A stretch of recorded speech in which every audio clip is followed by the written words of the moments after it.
Chapter 14. Realities.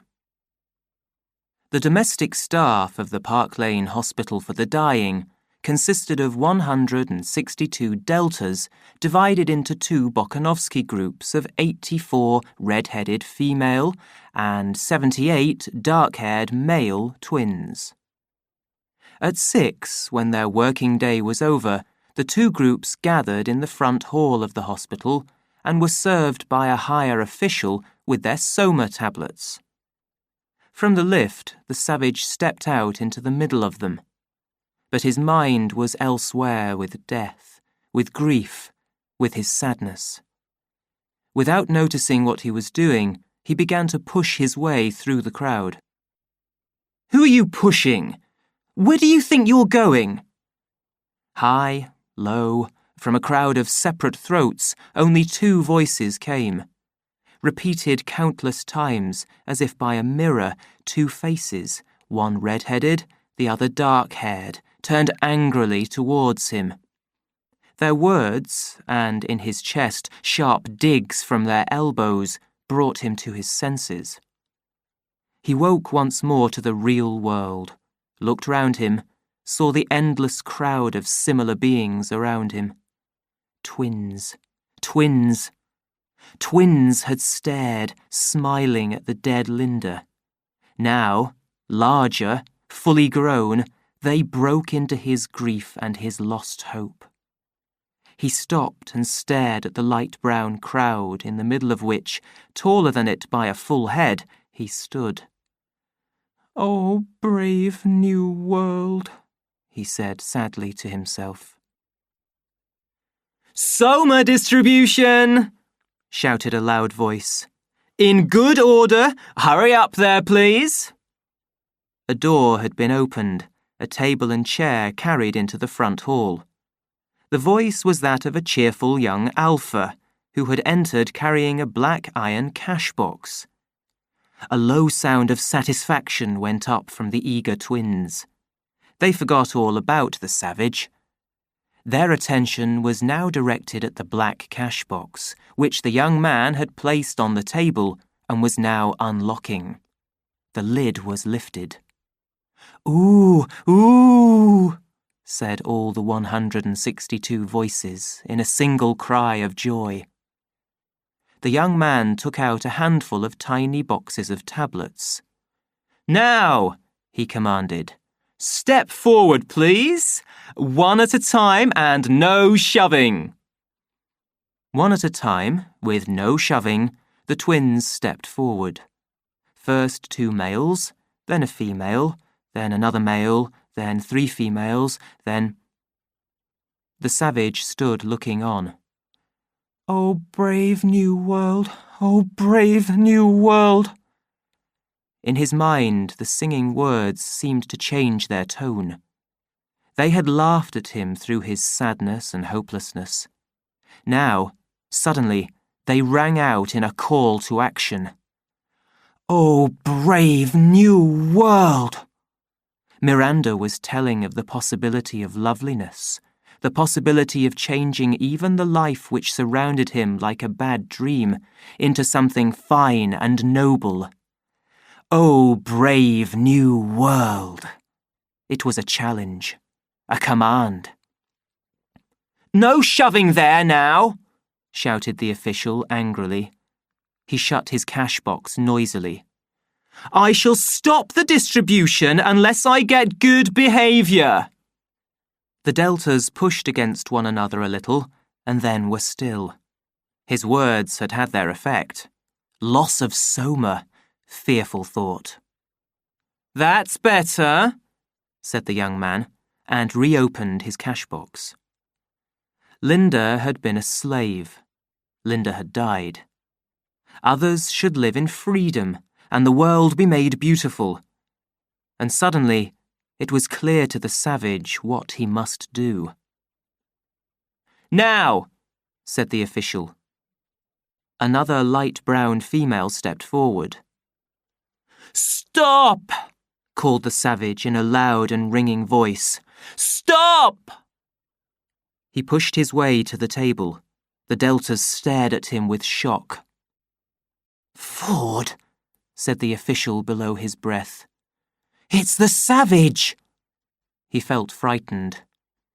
Listen, I beg you, cried the savage. Lend me your ears. He had never spoken in public before and found it very difficult to express what he wanted to say. Don't take that horrible stuff. It's poison. It's poison. I say, Mr. Savage, said the official with an uncertain smile, would you mind letting me... Poison to soul as well as body. Yes, but let me get on with my distribution, won't you? There's a good fellow. With the fear of one stroking an animal that might bite, he touched the savage's arm. Just let me... Never! Cried the savage. But look here, old man. Throw it all away, that horrible poison. The words, throw it all away, caught the attention of the stupid deltas, made them realize what was happening. An angry cry went up from the crowd. I come to bring you freedom, said the savage, turning back towards the twins. I come... The official heard no more. He had slipped out of the hall and was looking for a number in the telephone book. Not in his own rooms, Bernard said. Not in mine, not at the centre or the college. Where can he have got to? Helmholtz didn't know. They had come back from their work expecting to find the savage waiting for them at one or other of their usual meeting places, and there was no sign of the fellow. This was upsetting their plans. They had meant to go over to Biarritz in Helmholtz's 4-seater sportycopter. They'd be late for dinner if he didn't come soon. We'll give him 5 more minutes, said Helmholtz. If he doesn't turn up by then, we'll... The ringing of the telephone bell interrupted him. He picked up the receiver. Hello? Speaking. Then, after a long interval of listening, Oh, Ford, he cried. I'll come at once. What is it? Bernard asked. A fellow I know at the Park Lane Hospital, said Helmholtz. The savage is there. Seems to have gone mad. Anyhow, it's urgent. Will you come with me? Together, they hurried along the corridor to the lifts. But do you like being slaves? The savage was saying as they entered the hospital. His face was red, his eyes bright with passion and anger. Do you like being babies? Yes, babies! Stupid babies all your lives? He added, driven by their animal stupidity into throwing insults at those he had come to save. The insults fell off their thick skins. They stared at him with a blank expression in their eyes. Yes, stupid! He shouted.